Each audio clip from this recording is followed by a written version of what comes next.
Are we good? Okay. All right, everybody ready? Welcome to the Plymouth Community School Board public hearing for the superintendent's contract. Will you please join me in the Pledge of Allegiance?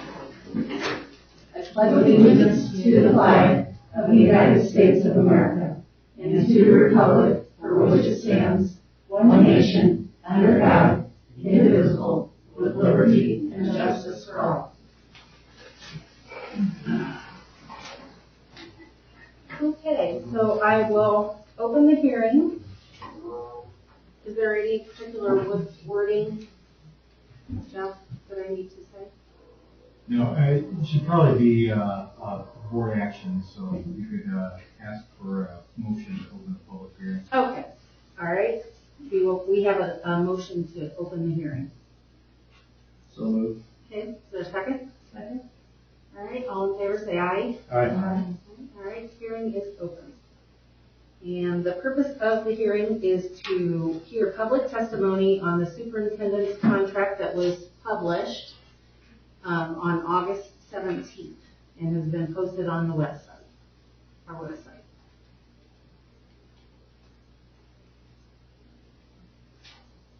Dan? 4 years ago, I did as I was working with the board to help replace myself, I did an analysis of the state of Indiana and salaries, and I found that Plymouth Community Schools superintendent was vastly underpaid, and that the pay should be around $140,000 a year. As I read about what this board was going to offer the new superintendent, I didn't have time to do that kind of an updated analysis, but I did find that the median income of the superintendent last year in the state of Indiana was $165,000. And if you compare that to our enrollment, compared to the other enrollments, again, our superintendent should be paid upward around $140,000 to $145,000 a year. So I support what you're offering, superintendent, and I think it takes courage of a board to do that. But I think that's where you need to be for future years to make sure that you are able to get the best candidates to apply for jobs when they're open. So that's all I have to say. Thank you. Any other comments? Testimony? For prior PA, are you able to go into a little explanation of how you came up with the terms of the contract? Well, the contract is based on years of experience. It was negotiated with the candidate. Jeff Huyen negotiated on the board's behalf. And basically, that's kind of the gist of it. Mr. Tyree mentioned the salary of the contract. How does the proposed amount compare to the last contract by Mr. Hartley? The proposed contract overall is just a little bit under 5% greater. And for the level of experience that the candidate has, I think we're getting a very good value. And then I might just add, I did get a chance to do a little bit of research. It is pretty comparable to Middlebury, which is about the same size as what we had, just as a statement. Mm-hmm. Thank you. Thank you. Any other testimony? Hearing none, I would entertain a motion to adjourn. So moved. There's a second. Second. All right, all in favor say aye. Aye. All right, contract hearing is adjourned. Okay, thank you. So we will go into the budget workshop. This is your bailiwick. Sure. I didn't know if you want me to do it from here, or do you want me to bring the podium over, or? Wherever you're comfortable. You guys need her to be somewhere else. She okay from there? A lot of things. Where do you want this? It'll be the first across, and down. So you go from left to right. Got it. So really the budget process is a long process because it begins in usually February of the current year in order to get to the next year's budget. We start meeting with building principals, tech department, maintenance department, and I left out Mr. Brown last time, so we will be sure to meet with him for the next go around. Sorry about that. I told him I'd take care of him. So, and we need to go over what the necessary needs are of the corporation as a whole, get input from the building principals, and then that's where we start building the capital projects. So that starts usually in February. All year long, I am constantly updating our change in personnel. Also, where personnel is paid from, because there are well over 1,000 different line items in the budget. And I have to link their pay with the same account number for their benefits. So that's a constant job, especially nowadays with the change in staff and personnel. So I just kind of wanted to give you an idea of where that starts. You have a classified budget, you have certified budget as far as pay goes, and then they all meld into the education fund, and then they meld into the operations fund, depending on what their job is. So I kind of want to give you a little bit of a background. This is just informational. Sometimes charts are interesting to look at. So this one is just our student count since 2014, 15, and how it looks. And it is predicted to decrease in the future, but we have not had a study done recently, which I am assuming we will eventually do for redistricting purposes. We're due for that. Yes. So that's just informational.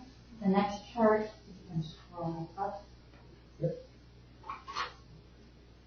is state tuition support. Yeah. This one is interesting because in 21-22, you can see where the state decided, hey, since the teachers came down and did that red day, I think they got the message, and they have bumped up the per student pay.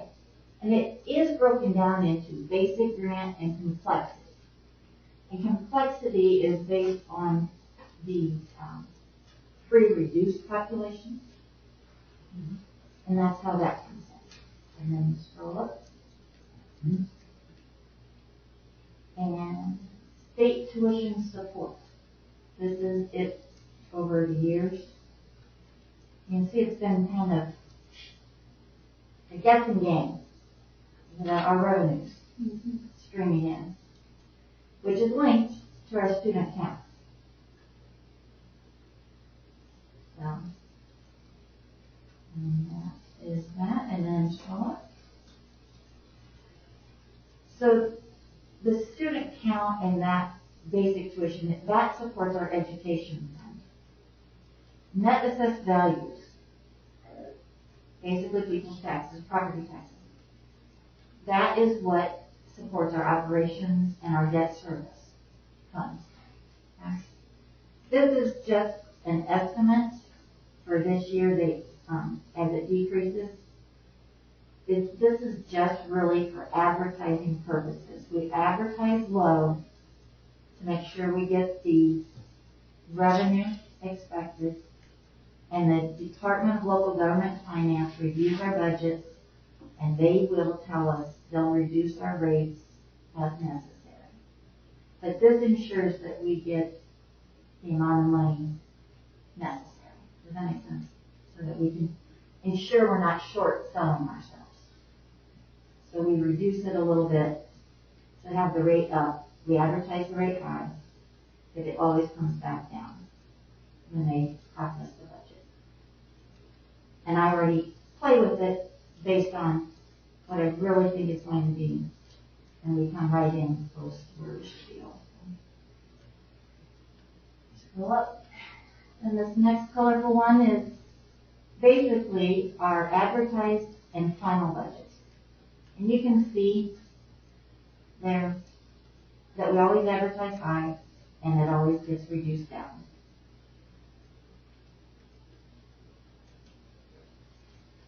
And then right below it is a levy comparison, and that's the actual money that we get in. And again, you can see where we've advertised higher and we get lower. And then that's all. The next chart is all of that data just in a chart. It's a little bit easier sometimes to look at that way.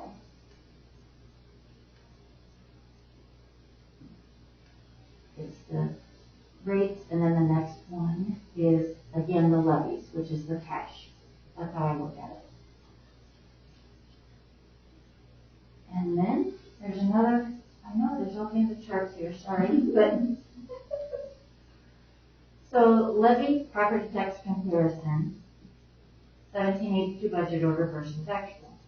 So this is the 1782 budget order is the Department of Local Government Finance after they process our budget, and then they tell us what our budget can be. All right, so that's just telling you the differences in what they project we will collect in property taxes and what we've actually collected in property taxes. And budgets are based on a calendar year and not a school year. Correct. And how does that work with the, how taxes are always collected for the past year So, instead of the current year?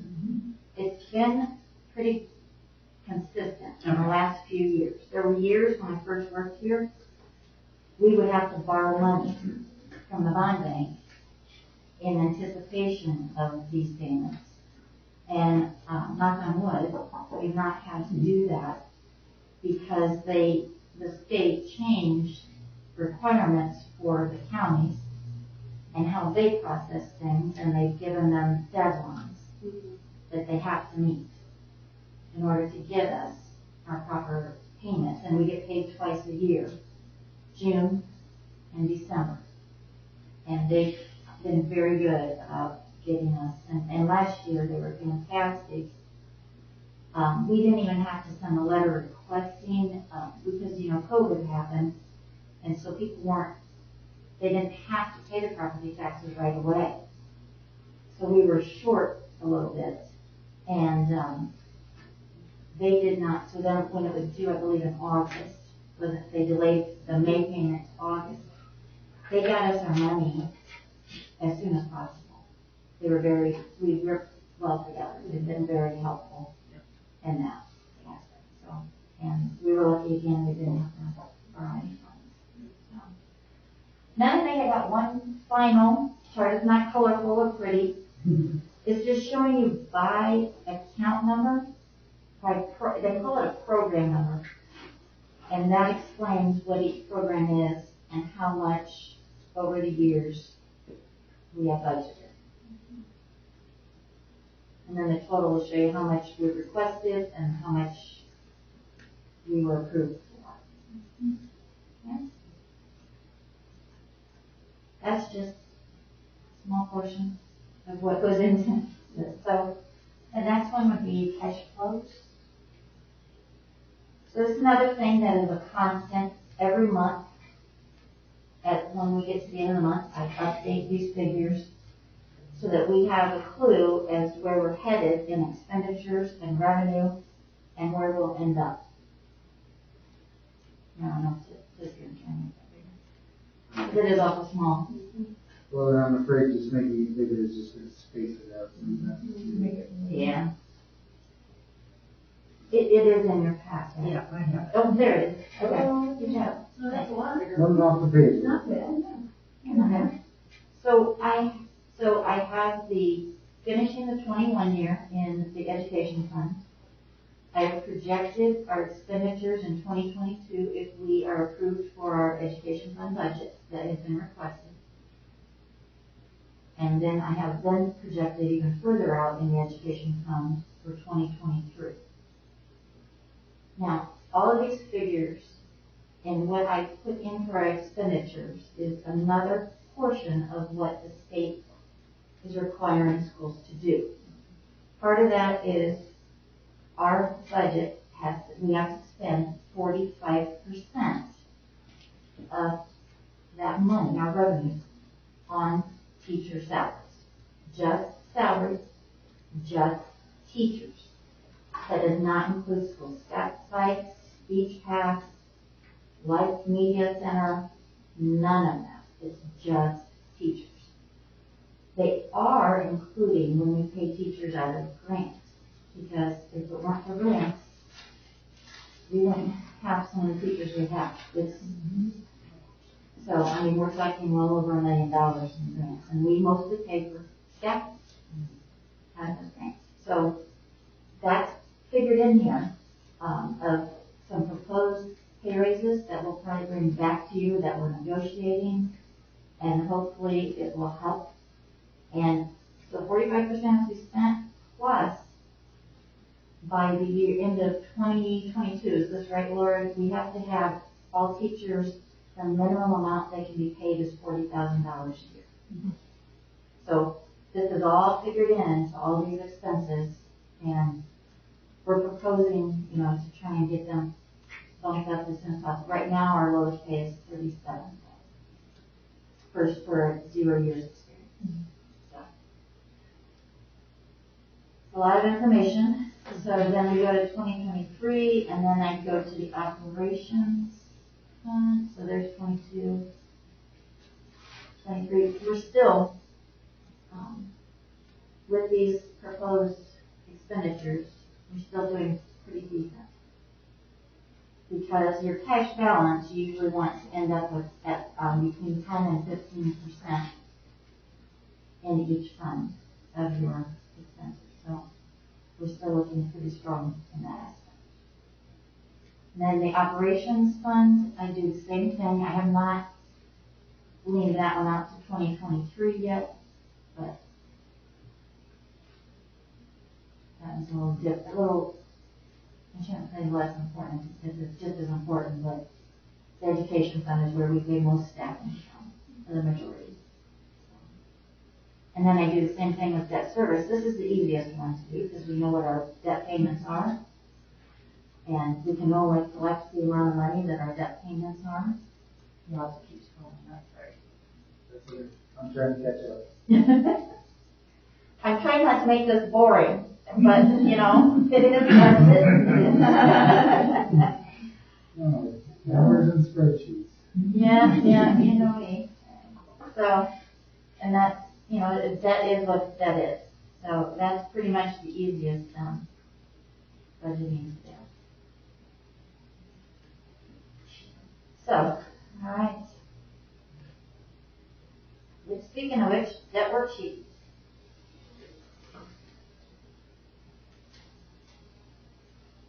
So you can clear that one if you can after. We're going to the next.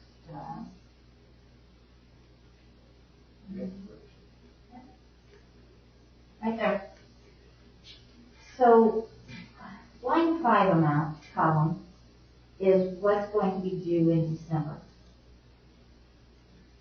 And this is a little different than what was expected to be due, what we requested in appropriations for this year. And and I'm alluding to the fact that the resolution I'm going to ask you to pass tonight. This is like $2.2 million. But if I take my appropriation minus what we've spent for the first 6 months of this year, that total comes about $2.3 million. There's $80,000 difference, and that's because when we paid off the debt this year, in June, the bank took what we had in what's called the Operation and Reserve Fund, and they requested me pay less money to them, and they requested me pay more to the general fund. So because they used what was in the operation reserve fund to finish paying off the debt. Does that make sense? So, and the operation reserve fund basically is they tell us, they estimate the interest we will be paying. And so we pay like a rounded amount of interest, and anything over goes into the operation and reserve fund. And I get statements every month from those banks that are the trustees. And so I can check the balances and know that, hey, yes, that's truly what's happening. So you'll see a difference, and that's why I'm going to ask for a reduction in this year's budget, because we don't need that money because the bank used what was in basically the state. Okay, just kind of want to point that out. So then in line 15, that's how much our debt payments will be for 2022. What you want? Yep, and then line 18 column is the first half of 2023, and 18B is the second half of 2023. I asked us to do it this way. And then as Ted scrolled up, this is the pension debts that we use to do a buyout for the teachers' sick days and stuff like that, to set up a Viva account for them. It is being paid off this December. Yay! Another one. I for this. So, but I still have to show this according to the Department of Local Government Finance. They still want to see this processed out. Okay? So, we're done with that one, Jim. 3-year plan? Yeah. Big man.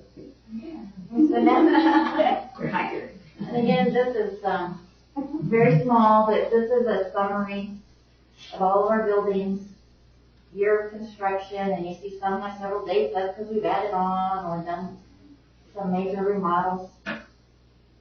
And all of the addresses, the building value, the current enrollment in each building, and the grades housed in each building. That's just a summary, and you can scroll up, please. And then here is a summary of what we are planning in the capital projects per year. We have to have a 3-year plan. And you can scroll up. And then this is each building's expenses that go into that total on that other page. And it just goes into a little bit more detail by building, and that's all that's behind there. So I think we can go on to the next. Bus and van lessons. That one's really tiny. So this is all of our buses listed. We do own them all, and we only have to project out 5 years of what our plan is, which ones we plan on trading in and replacing. And again, you can only replace them after they're 12 years old, unless there's something major and we have to write a reason for why we are replacing. That's it on that. So once I gather all the information, all the teachers and all the classified staff's pay, it goes into, I have it linked to go into a spreadsheet, and then I start entering all the data into our computer system. And I make sure all the totals match, and then I upload all of that into Gateway, and this form is what comes out from Gateway. Because their departments and everything are a little different, a little more geared towards cities and towns, but ours has to link with what they are used to. We always have to adjust. Schools do. It's just the way it is. And so this adds all of the proposed expenditures for the 2022 school year. Can you read that bottom line? The number? Which, do you want it in the education fund, or do you want total? Just the total, right? Yeah. You want the grand total? It's $37,315,208. Thank you. You're welcome. That's the education fund. the operations fund, and the debt service fund. All of those.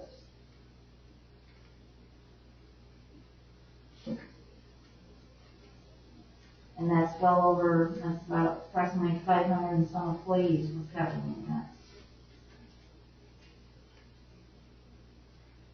Okay. Plus their benefits.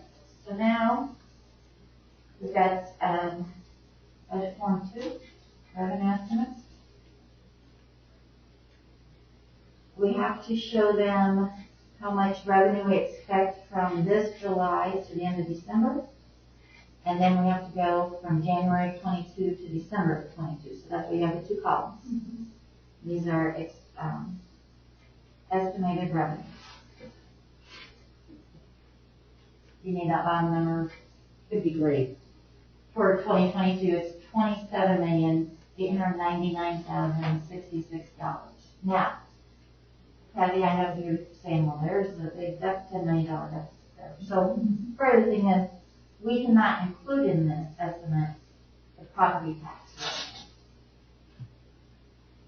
revenue. That's why it looks like it's short. So, don't panic. All right. Yeah, that's what it is, isn't it? Yes. All right, so current year financial worksheet. So these, another Department of Local Government Finance gateway information we have to load in. Now, oh, and Kathy, I forgot to add, that is rainy day funds too, that we have to budget for. That's part of that. Now, we do not ever plan on spending the rainy day money. But I always put in around 600,000 just in case a major emergency comes up. And then we don't have to come back to you and redo some more budgeting stuff. We will come back to you though and say, may we spend this, because that is required. Anytime we spend on a rainy day, we would ask your permission. And so that's why that's part of this process, because then we don't have to backtrack. And especially if it's an emergency. You just come to me and ask them. And that. So in debt service, it's like a worksheet that they have you plug in all this information, and it feeds into all the other forms that are all kind of linked in here with the budget. It just helps know how much taxes are needed to be collected and cash balances, and basically will feed into the form 4B that you'll see next. Are we ready for 4B? Sure, and it'll tell you, then that establishes the tax rate. Once we get all that information from them. And you can see pretty much all the other forms I've shown you feed into this form 4B. The form 1, the form 2, the debt service, and the current year financial worksheet that you have just seen. So all that stuff feeds in here. And that gives us a property tax sheet. First one's for debt service. I have one for each one. If you want Ted to pull them up, I'm sure we can do that. If you'd like, you let me know. The education fund will not have a tax rate because it's no longer based on property taxes.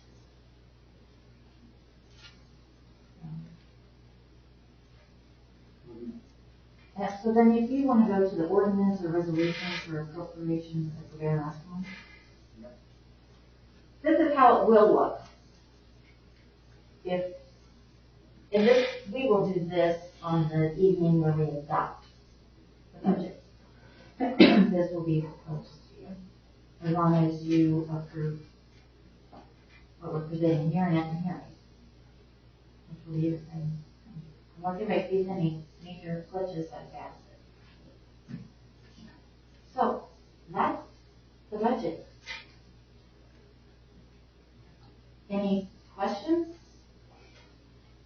Anybody have questions for Candy? Laura. Laura. I'm not trying to answer.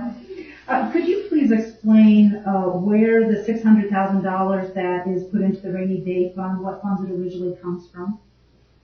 It came from transferring excess funds from, it used to be CPF some of the time, and some from what used to be called the general fund. We have not transferred money into the rainy day fund in the past several years because of the validity, because of the unknown with all these new budgeting things. And try to keep it where we could help with our pay rates and things like that, rather than, we'd rather spend it on our staff and throw it into rainy day at this point. Am I correct in that assumption? So that's where it's came from in the past. And so that's the same this year as well? It's coming from those particular funds? It did. So what happens is you transfer it from those funds into rainy day, and then it just stays there. And that's just built up over several years. Okay.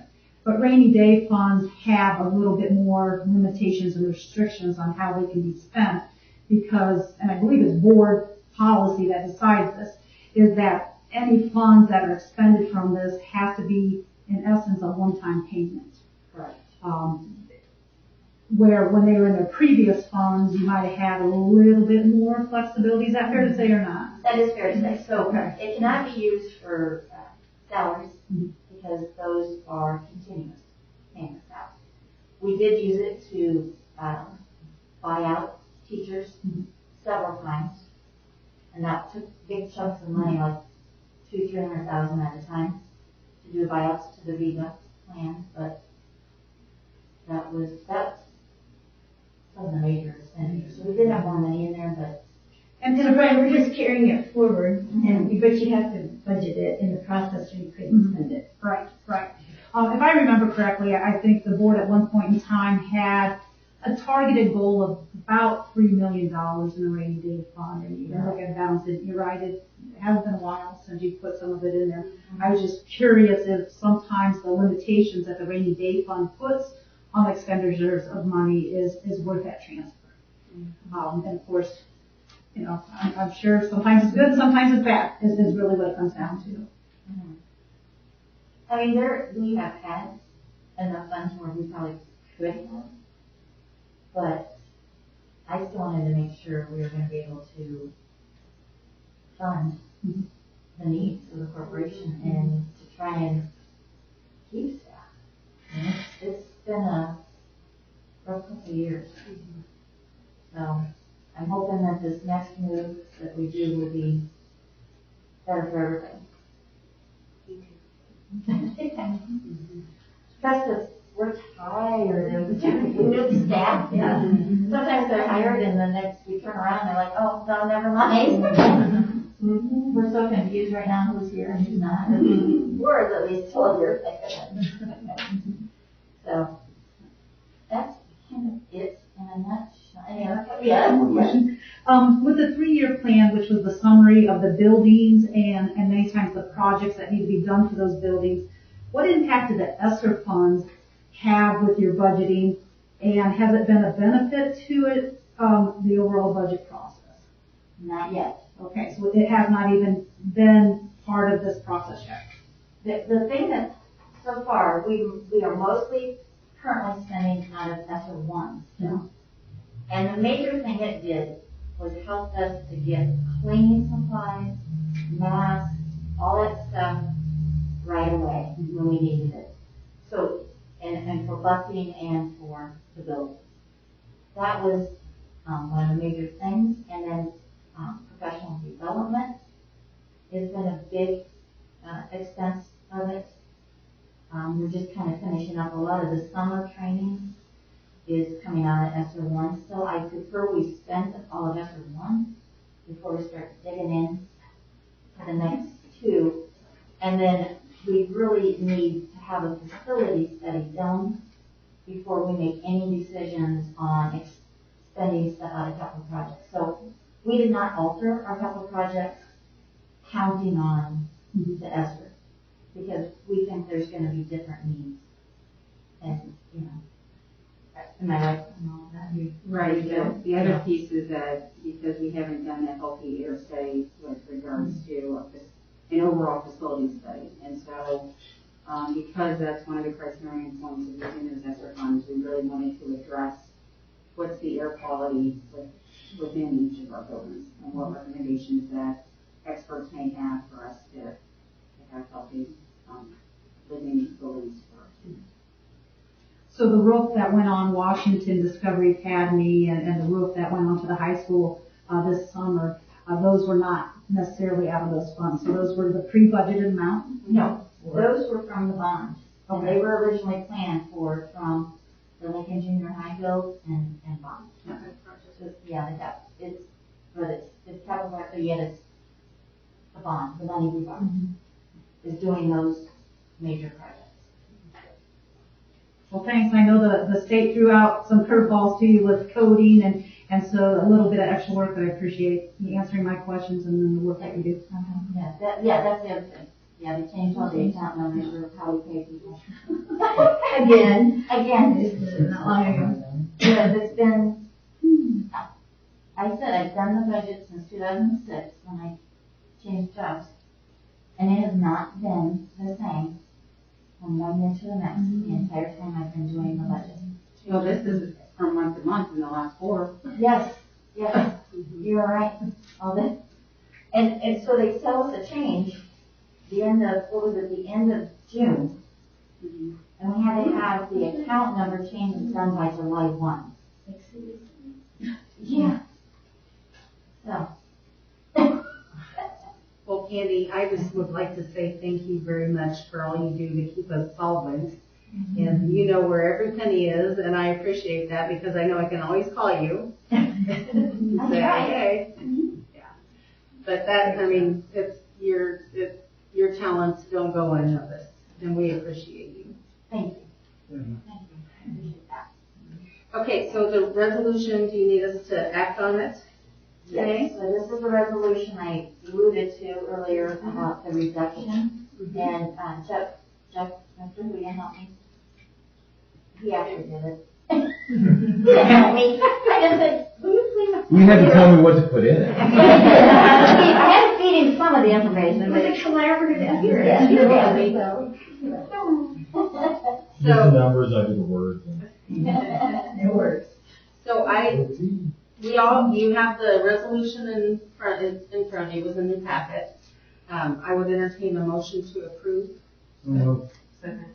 All right, any discussion? All in favor say aye. Aye. Motion carries. Okay. And item 3.2, consider permission to advertise the 2022 budget. So all of these items are in front of you. I don't know if you would prefer to bring those up on screen. They no longer are advertised in the newspaper. This is the first year, nothing's in the newspaper. It's all online, on our website. On our website and in Gateway. Okay. Okay? So these items will be uploaded and they have to be posted 10 days before our hearing. So they'll be uploaded this week. And it's the Capital Projects Fund plan, which is, if you want to turn that one up, fund plan. So I just said over, yeah, that is telling people over a 3-year period. Please keep in mind, this is a 3-year period. I try and tell you how much of everything we're planning on purchasing. And it's told on for any item of $10,000 or more per unit. Okay, so that's that one. So then the other capital projects, we have to do capital projects in nature. So these are projects, again, over a 3-year plan of what we are expecting. That would be valued at $10,000 or more. So, and I tried to tell you what buildings and what year. And sometimes there's a range of years because there might be, $40,000 of carpeting replacement this year and $20,000 next year and then the third year. So that, keep in mind, I've tried to total all that up. So I take all the information from that rather longer capital project plan and plug into here. So that is what was posted. And then, again, there's a notice to the taxpayers telling them when the hearing is.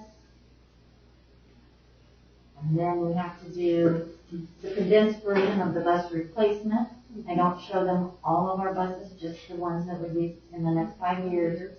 And then below that, if you scroll up, sorry, I tricked you on this one. And then there's, again, a notice to the taxpayers. And then there's one final notice, it's called Form 3. And this is telling them what our proposed levies are. And you can see in this, we do receive $1,058,810 less than we would normally. But the tax cuts, when they kept, so we started off at about 186,000. The first year they had tax caps, and we are now up to over $1 million. That's how much we do not get in our operations. And that is why we have to transfer money from education to operations. Plus they changed the accounting system around too. Yeah. And you add up the cumulative losses since the beginning of tax caps, it's a little bit sobering. Yes, it is. It's for like 4 or 5 million that we're not. So. So that is everything that will be advertised. Okay. And that's an action item. Yes. So I would entertain a motion to, for permission to advertise the budget. Okay, for a second? Second. All right, any questions or discussion? All in favor, say aye. Aye. Okay, motion carries. Is there anything else, Candy? No, I think I've spoken enough. All right. Does anybody else have any questions or anything, Candy? Okay. Then I would entertain a motion to adjourn. Second. All right, all in favor, say aye. Aye. We adjourn. Thank you. I think I'm so. Yeah, thank you.